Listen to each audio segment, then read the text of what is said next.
Salut à tous et bienvenue pour cette 20e journée de développement de Bangerang. J'espère que vous allez bien.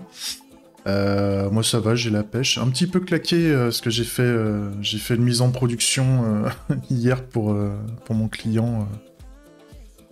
Je suis un petit peu claqué, mais ça va. Ça va le faire pour aujourd'hui. Alors, pour cette journée, on a prévu de faire quelques petites choses. Ouais, avant, parce que j'ai eu des retours là-dessus, on va refaire une petite explication de ce qu'est Bangerang avant d'attaquer le sujet de la journée, enfin les sujets de la journée.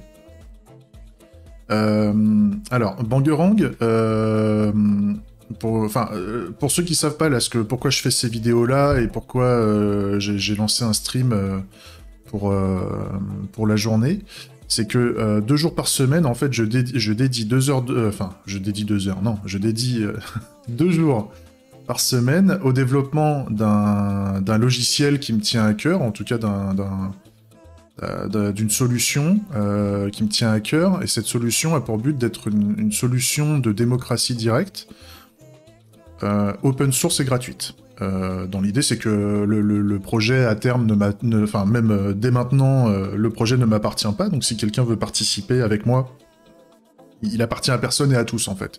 C'est un peu l'idée. Et donc ce projet de démocratie directe, en fait, c'est une solution logicielle disponible sur Internet. Ça va être un logiciel, enfin un site web, grosso modo. Et ce site web permet en fait de déclarer des revendications. Salut Scaragou.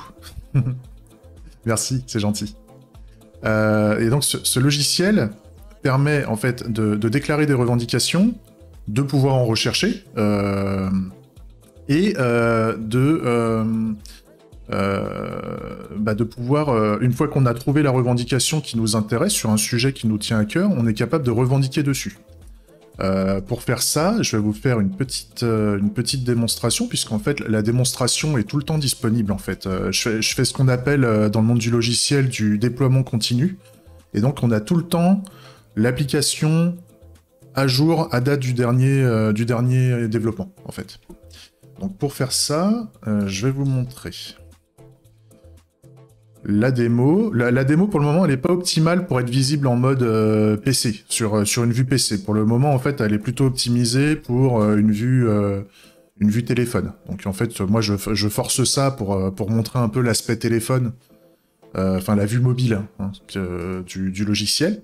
Et voilà, en l'état l'application. Donc on a une page d'accueil qui nous permet d'avoir un petit rappel en fait de ce qu'est le logiciel. Le logiciel s'appelle Bangerang, pour information. Pareil, le nom on pourra changer plus tard si on veut le changer. C'est un peu le premier nom du projet.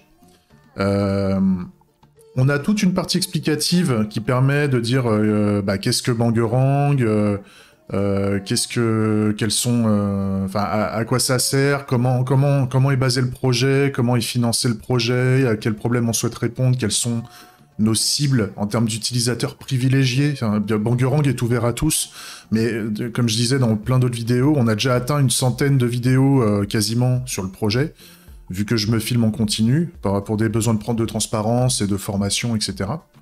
Le but, c'est de cibler une partie des utilisateurs en priorité, on va dire, parce qu'il faut bien commencer par quelqu'un, mais en fait, Bangerang est ouvert à tous, grosso modo. Donc moi, j'ai visé 3 types de populations, en fait. Pour commencer, c'est les populations qui sont plutôt à tendance activiste, des populations plutôt dans le monde du travail, et plus particulièrement dans le monde du syndicat, ou en tout cas les travailleurs qui s'intéressent aux droits du travail, les bonnes conditions de travail, etc.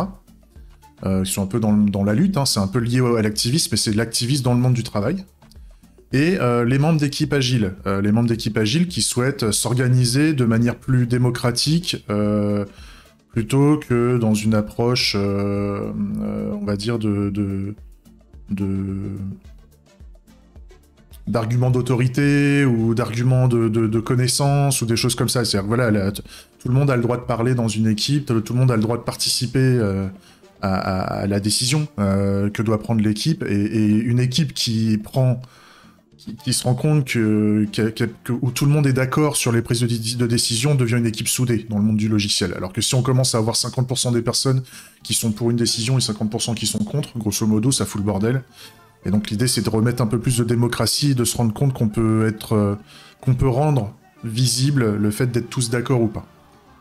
Je vous fais un exemple après, hein, au niveau des revendications. Donc voilà, on exprime un peu pour une population donnée, qu'est-ce qui va pas, comment on peut les aider, etc. On a fait un travail là-dessus, puis on l'a exposé au niveau du site internet. Et on a en même temps, à côté de ça, on a, alors pour le moment, j'ai pas une page qui me met tous les liens vers ça, j'ai ce qu'on appelle des landing pages. Alors ça, c'est pour l'aspect un peu commercial, c'est une approche commerciale, enfin plutôt marketing du monde du logiciel, ou même du monde du produit en général. Et en fait, c'est pour essayer d'attirer du monde. Hein. Et donc ces pages sont disponibles sur... grosso modo, elles sont indexées sur Google, on peut utiliser les liens pour les partager. Et donc voilà, donc l'idée c'est qu'il y a plein de landing pages en fonction des populations. Grosso modo, il y en a 3 par population, avec des messages différents. Et l'idée c'est d'être capable de se connecter après sur Bangarang. Il y a toujours un lien qui permet de rejoindre Bangarang. Pour démarrer l'usage, en fait. Alors, Bangarang, l'état du développement de Bangarang, c'est qu'il est en alpha. Hein. Enfin, il est en pré-alpha, c'est ce que j'appelle le pré-alpha. J'ai pas une grosse maîtrise des gros stages de développement logiciel, mais grosso modo, la pré-alpha, c'est vraiment... On est au fin fond de la démo, c'est pas du tout prêt pour partir en production. Pourquoi ? Parce que en fait, j'ai fait toutes les premières interfaces graphiques qui ne sont pas parfaites, il y a beaucoup de choses à revoir, mais en tout cas, ça a le mérite d'être là, on va dire.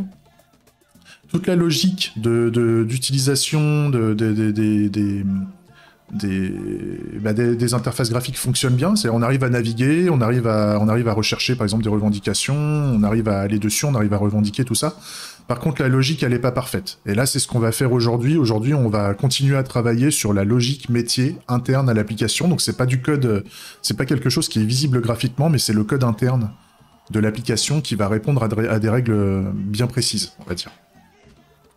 Et on a, en plus de ça, l'application, elle est construite sur un modèle qu'on appelle la clean architecture, et grosso modo, je n'utilise pas de base de données de production, je n'ai pas de la donnée sauvegardée. C'est-à-dire qu'à chaque fois que je vais recharger le site internet, on va repartir avec des données toutes neuves. Et donc tout ce qu'on aura fait dans l'application va être effacé, en fait. Puisqu'on est au stade de la démo, j'ai pas encore mis en place le serveur et tout ça. Donc c'est pour ça que pour le moment, on est sur le stage pré-alpha, ce que je considère comme pré-alpha, c'est-à-dire qu'on n'est pas du tout viable pour partir en production. On est là pour avoir des tests d'usage, voir si ça nous plaît, voir si ça a du potentiel. Et par contre, dans les prochains jours, on va mettre en place le minimum nécessaire pour avoir notre serveur. Enfin, un serveur en place, et donc avoir de la donnée sauvegardée. Et donc d'être capable d'avoir un minimum de production, d'avoir quelque chose qui est utilisable, et quand on va vouloir rajouter une nouvelle revendication, ça va être sauvegardé. Alors, pour l'ajout d'une nouvelle revendication, c'est simple, en fait, tout le monde a le droit de rajouter une nouvelle revendication, et on a 2 types de revendications en termes de visibilité. On a les revendications simples, c'est déjà en place, et on aura des revendications à choix multiples, qui ne sont pas encore développées, mais qui seront faites plus tard. Pour le moment, on commence avec les revendications simples. Pour avoir du détail sur l'expérience utilisateur que j'ai prévu de faire au final, pour Bangarang, j'ai fait pas mal de vidéos, surtout au début, où on a eu une approche produit. Et donc vous avez un document sur le code source, en fait, qui est disponible en open source. Hein. Donc normalement, je vous mets tous les liens dans la description. Le lien vers le repo GitHub, pour ceux qui connaissent, qui permettent de voir le code source et de voir les documents, toute la partie de documentation du projet. Vous pouvez l'éditer pour voir, il y a un document, il y a un schéma en Draw.io qui a été fait pour représenter un peu les différentes interfaces graphiques. Mais grosso modo, voilà, on va pouvoir rajouter des revendications. Donc si je prends un sujet d'actualité, là, par exemple, il y a le sujet du confinement là qui vient de sortir. Donc par exemple, non, il y a eu le fait qu'on ait que le Premier ministre, là, il a repoussé le couvre-feu à 19h. Donc doit-on Donc on pourrait faire une revendication de type un couvre-feu. Un couvre-feu sanitaire en France. Voilà, on pose une question en termes de revendication, on la déclare. Et donc voilà, la revendication est déclarée, et grosso modo, on a à chaque fois deux boutons. On a le bouton qui est pour, le fait que dire oui, je suis pour le couvre-feu, et un autre bouton qui dit je suis contre le couvre-feu. Donc si on commence, et on a un lien de partage, on aura un lien de partage qui permettra de partager la revendication pour que les gens puissent, grosso modo, revendiquer ou voter, enfin, les deux mots sont un peu identiques dans le cadre de Bangarang, c'est grosso modo, chacun va pouvoir voter ou s'exprimer sur la revendication. Et donc quand on choisit pour, en fait, on va pouvoir s'authentifier, parce que l'application a détecté qu'on était visiteur pour le moment. Là, je vous mets, vous pouvez mettre ce que vous voulez, hein. Si vous voulez essayer la démo, là, vous pouvez mettre pour le moment ce que vous voulez comment dire, en nom d'utilisateur et en mot de passe, parce qu'en fait, par défaut, je vous affecte un faux utilisateur. C'est juste pour le test. Donc, vous inquiétez pas pour ça, vous pouvez mettre ce que vous voulez, il n'y a aucun problème, ça va marcher pour le moment. Donc là, vous êtes connecté. Vous retournez sur la revendication, et là, à partir de ce moment-là, vous pouvez dire « je suis pour », et donc là, on voit bien, ça a augmenté le nombre de personnes qui a revendiqué, et on a le pourcentage parmi les personnes qui ont revendiqué sur cette revendication-là, qui sont pour. Donc vu que là, il n'y a qu'une seule personne, c'est moi, et j'ai dit que j'étais pour, bah voilà, on affiche 100%. Et donc, il y a 0% des personnes qui ont revendiqué qui sont contre. Et ce qu'on peut faire, justement, avec Bangarang, c'est qu'on peut toujours changer d'avis, individuellement. Et donc l'idée c'est de se dire voilà, si imaginons voilà, il y a eu un débat public, je me suis renseigné, etc. et je trouve que maintenant je suis contre la revendication, le fait qu'il y ait un couvre-feu sanitaire, je peux revendiquer comme quoi je suis contre. Voilà. Donc ça c'est sympa parce que cette revendication elle est disponible à tous, il suffit de la partager, les gens ils peuvent s'inscrire. Et revendiquer assez facilement, en fait. Ils peuvent être calés dans leur canapé, avec leur téléphone, et puis ça se fait tout seul. Il y a encore quelques trucs à faire au niveau interface graphique, hein, c'est vraiment... là, le but, c'est que ça marche. Après, on va faire des choses qui vont être plus ergonomiques ou plus sexy au niveau de l'interface graphique. D'accord ? Qu'est-ce que je voulais dire ensuite par rapport à ça? Je me souviens plus, donc on peut partager, on peut tout ça. Une fois que la revendication est créée, qu'on est revendiqué dessus ou pas, on peut toujours la rechercher. Hein. Donc si je commence à marquer couvre, voilà, on voit couvre-feu. D'ailleurs couvre-feu, je crois que c'est attaché, j'ai dû faire une typo. Donc ça c'est ok. On peut toujours rechanger d'avis, hein. C'est à l'infini hein, le changement d'avis. Et ce qui est intéressant, ce qui est important de comprendre, c'est qu'en fait, le stockage des informations d'une revendication vont être stockées d'un côté. Grosso modo, ça va être de la donnée publique. Mais par contre, le fait que vous ayez... que l'application se souvienne de votre choix personnel pour que l'application puisse comprendre que vous voulez changer d'avis. Si on voulait pas changer d'avis, on s'en foutrait. Mais là, il faut qu'on soit capable de garder l'information comme quoi vous avez voté ou revendiqué tel choix sur telle revendication et que vous vouliez changer d'avis pour qu'on puisse appliquer un peu de logique. Et bah, cette donnée-là, de stockage de la donnée, enfin, le souvenir comme quoi vous avez de votre précédent choix, en fait, il est stocké ailleurs, dans le but d'avoir de la donnée. Là, c'est de la donnée privée, il n'y a que vous qui deviez savoir ça. Le but, c'est que votre revendication et vos votes soient anonymes, afin de respecter une notion de scrutin, et puis l'anonymat des personnes, c'est important, parce que si on sait que moi, par exemple, je dis je suis pour ou je suis contre un couvre-feu sanitaire, il y a des gens à qui ça va pas plaire, et je vais avoir des emmerdes. Et pareil pour vous, enfin, pareil pour tout le monde, c'est quand les gens savent que telle ou telle personne a tel point de vue, il en prend plein la gueule. L'idée, c'est d'être un peu plus anonyme par rapport à ça et d'être capable d'ouvrir la parole. Parce qu'il y a des gens qui ont des paroles, voilà, ils ont des trucs en tête, ils veulent dire des choses et ils se sentent comment dire, bridés par leur prise de parole au niveau de la société. Et donc l'idée, c'est qu'on rende la revendication, c'est-à-dire le fait de revendiquer quelque chose, anonyme.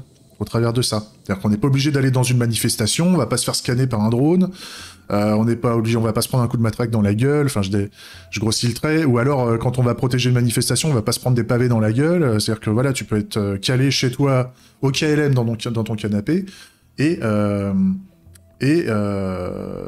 revendiquer tranquillement, sans prendre le risque d'aller dans la rue et de prendre cher, ou d'aller dans la rue et de foutre le bordel. Un cas comme dans l'autre, j'ai mes avis personnels là-dessus et j'ai pas envie de les remonter, si tu veux. Ça c'est mes points de vue. Mais voilà, c'est pour ça, c'est tout l'esprit de la création du projet de Bangarang, et c'est pour ça que je prends plaisir à le faire. Et donc, comme je disais, je dédie 2 jours par semaine au développement de ce logiciel, qui est open source, et que donc plus tard, dès maintenant, il y a du monde qui peuvent donner leur avis. Le but, c'est que je développe pas tout seul, hein, c'est que les gens me font des retours, et je travaille en approche produit dessus, et de manière open source, donc il y a des gens qui vont pouvoir participer, des gens techniques, des gens non techniques. Les gens non techniques vont pouvoir me donner leur avis sur la logique que je veux mettre en place dans le logiciel, pour me dire si c'est une bonne logique ou une mauvaise logique. Et les gens techniques qui sont très bons ou moins bons que moi, ils vont être capables de m'accompagner, et je serai capable aussi de leur expliquer un peu ce que je fais, parce que j'ai un esprit artisan logiciel, et j'aime transmettre ce que je fais, que ce soit bien fait ou que ce soit mal fait, et j'aime au moins le transmettre aux personnes pour... d'une part, me rendre compte si c'est bien fait ou si c'est mal fait, comme ça moi je peux aussi continuer à apprendre. Et si jamais il y a des personnes qui veulent apprendre, qui savent pas aussi bien faire que moi, mais qui veulent apprendre comment je fais, et ben là ils vont pouvoir voir en pratique comment ça se passe, comment on fait du développement de logiciel. Le truc que j'ai oublié de faire, c'est que j'ai oublié de couper mon téléphone. Tac. Voilà. Et donc voilà, donc j'ai terminé la démo, là je vois ça fait déjà un quart d'heure là que je crouse, donc on va accélérer un petit peu. Mais c'est bien que je fasse un petit rappel de temps en temps, hein. Ça fait, comme je dis, j'ai déjà presque une centaine de vidéos, je crois, actuellement sur la chaîne. Vous avez d'ailleurs une playlist, hein. Je mets des liens dans la description, vous avez le lien vers le repo, le lien vers la démo, directement, que je viens de vous montrer, et vous avez le lien vers une playlist de la chaîne qui met toutes les vidéos dans l'ordre. Et donc, voilà, si vous voulez voir si vous voulez revoir telle ou telle pratique ou telle étape du développement, vous pouvez regarder la vidéo. Les vidéos sont assez longues, mais c'est normal, c'est du live coding, ou enfin c'est comme un vlog, mais grosso modo je me filme en continu et je fais pas de montage. C'est vraiment, c'est dans une démarche de transparence, et c'est aussi dans une démarche de c'est pour que les gens puissent voir ma réflexion. Donc après, soit vous voulez rentrer dedans, soit vous voulez pas rentrer dedans. Mais je préviens, ouais, les vidéos sont assez longues. C'est normal, il y a 8 heures de boulot par jour, on fait ça 2 jours par semaine, forcément, par jour, il y a 4 ou 5 vidéos de 2 heures qui sortent. Donc c'est un peu normal. Alors, le stand-up de ce matin, donc comme j'ai dit, j'ai lancé le live Twitch, hein, donc là je suis en live, j'avais mis, là vous avez le lien vers la chaîne du live, et faut que je le mette dans la description des vidéos pour que si vous voulez me rejoindre, si vous avez des questions à me poser, ou si vous voulez voir comment je bosse, ou si vous avez des conseils à me donner sur la manière dont je bosse, on y va. Pas de souci, c'est fait pour. Sinon, ce qu'on a prévu de faire aujourd'hui, donc on a terminé la fois dernière, d'ailleurs j'ai oublié de le modifier là, on est le jour 20, hein, donc on a bossé 20 jours hein, depuis le début de l'année, là, depuis qu'on a démarré. Donc c'est pas mal, hein, l'étape où on en est, après 20 jours de taf, c'est vraiment pas dégueulasse. Ça fait un mois de boulot, hein, grosso modo, un chouïa moins, ça fait un petit mois de boulot. Donc ça c'est cool. Alors, ce qu'on a prévu de faire aujourd'hui, c'est qu'on va continuer à développer des fonctionnalités en logique métier. Et donc la dernière fois, on avait terminé la recherche de revendications, et on s'était retrouvé un peu bloqué avec de la difficulté en termes d'algorithmie sur un moteur de recherche de revendications un peu véloce, on va dire, en termes de logique, sur la manière dont il fallait réordonner les revendications. Donc ça a été fait, on a réussi à le faire. Et donc là, aujourd'hui, on va essayer de faire au moins le fait de pouvoir revendiquer. Le fait de pouvoir, le fait de pouvoir revendiquer sur une revendication déjà existante. Et donc j'avais déjà fait des ateliers BDD où j'ai déjà prévu tous les scénarios à date. Donc on va pouvoir démarrer ça, pardon. Et on va aussi essayer de faire l'aspect enregistrement. Enregistrement, c'est le fait d'être un nouvel utilisateur qui est actuellement visiteur et qui veut devenir un membre de Bangarang pour pouvoir lui-même revendiquer. Donc on va essayer de faire les deux. On va essayer de faire les deux revendications en fait. Enfin les deux revendications, pardon. On va essayer de faire les deux fonctionnalités dans la journée, si on a le temps. Sinon, bah, c'est pas grave, l'enregistrement, on la fera plus tard. Voilà, j'ai fait le tour, et puis bah, comme d'hab, en fin de journée, on fait un petit rappel. On fait un petit rappel en fin de journée sur comment ça s'est passé, est-ce qu'on a eu des difficultés, est-ce qu'on a décidé de faire autre chose, etc. Par rapport au live aussi, le live il est en continu normalement jusqu'à 18h ce soir, donc il y a toute la journée de live qui va se faire. Donc vous pouvez, pour ceux qui sont présents sur la chaîne, vous pouvez venir un peu quand vous voulez. Le seul truc c'est qu'il y aura des moments où au niveau de la chaîne, je vais peut-être mettre une image ou je vais peut-être couper le live. Il y aura quelques pauses de temps en temps. Voilà, on va faire la pause toilette, on va faire la pause café, la pause déj et compagnie. Mais grosso modo, la majorité de la journée, le reste du temps, je serai en live et donc vous pouvez venir me rejoindre quand vous voulez pour faire un petit tour, pour me poser des questions sur ce que je suis en train de faire, etc. Le live est quand même majoritairement, en termes de population, il est tourné pour des populations de type développeur ou des personnes qui s'intéressent au processus démocratique, aux applications démocratiques et qui souhaitent obtenir des informations sur Bangarang.